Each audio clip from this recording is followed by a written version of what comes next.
Кеше үзенә ничек итеп зарар китерә ала? Бу сорау әлбәттә ничек сәер булып тыйганлыгын куллап, үзеңә ничек итеп зарар китерә аласың? Беркем дә үзенә зарар китерәсе килми. Хәзерге көндә карасаң, үз-үзенә ул салучы кешеләр турында ишетергә туры килә. Алар үз-үзләренә ул салалар. Аларның кайберләре алга менеп асылыннан, кайберләре алу ишәк, кайберләре үз-үзенә кышып тотадый, кайберләре биеклектән сикереп үз-үзләрен һәлак итәләр. Бу күренеш абый-апалар арасында гына түгел, хәтта мәктәптә укучы балалар арасында да, яшь кызлар һәм егетләр арасында да күзәтелә. Кешенең үз-үзенә ул салуның сәбәпләре төрле. Хәзерге вакытта шуларның иң киң таралганнары түбәндәгеләр. Яраткан кеше белән аерылышу, гаиләдә ир белән хатын арасында даими кызгыш, талаш, эшсез калу, кризис, бурычка бату, эчкечелек һәм наркомания. Үз-үзеңә кул салу бик зур гөнаһ. Аллаһ Тәгалә бу гамәлне харам кылды. Аллаһ Тәгалә әйтте: "Ва ла тaqtulu anfusakum, инналлаһа кана бикум рахима." Үз-үзегезне үтермәгез. Үз-үзегезне үтермәгез. Дөреслекдә Аллаһ сезгә карата рахимле булды. Үз-үзегезне үтермәгез. Дөреслекдә Аллаһ Тәгалә сезгә карата рахимле булды диде Ан-Ниса сүрәсе 29-нчы аятта. Ни өчен соң кеше үз-үзен үтерергә дип карар кыла? Нәрсә аны моңа этәрә? Кеше үз-үзен кул салуга күңеле чиратта төшенкелеккә бирер хисе. Ягъни Аллаһның рәхмәтеннән өметне өзү теләге итә. Ул Аллаһның рәхмәтеннән өметен өзә. Кеше төшенкелеккә бирер. Аның бу дөньяда яшисе килми башлый. Ул бу дөньядагы проблемалардан үз-үзенә кул салу юлы белән җиңел генә куркынычы була. Үзе һәлак була.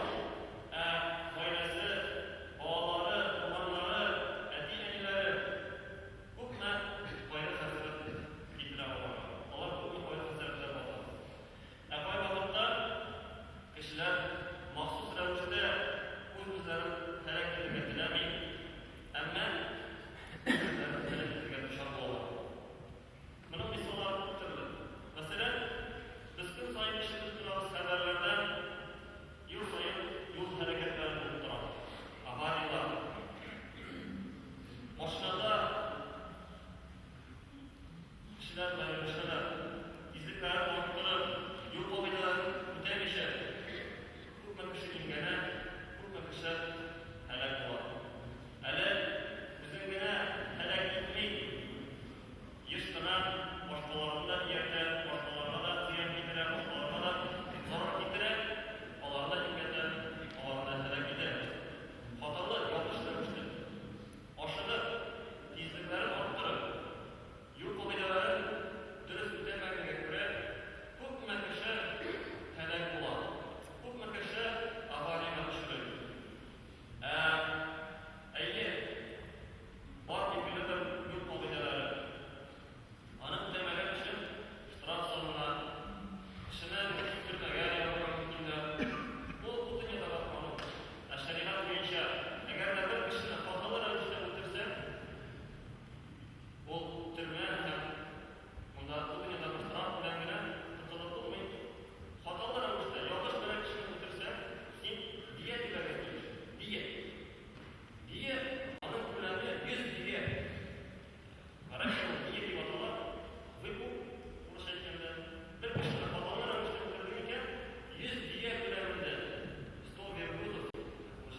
Шуның күләмендә, тора 100 дия, шуның күләмендә син аның урманнарына бирергә тиеш. Бу мөселман кавемендә Коръәндә моның турында конкрет әйтелмәгән. Дип тәмәке тарта, исерткеч эчемлекләр эчә, насвай, наркотик кебек мәсьәлә куллана. Булар барысы да сәламәтлеккә зарар итмиме? Ул үз-үзен һәлак итмиме? Аллаһ Субханаһу ва Тәгалә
işlevine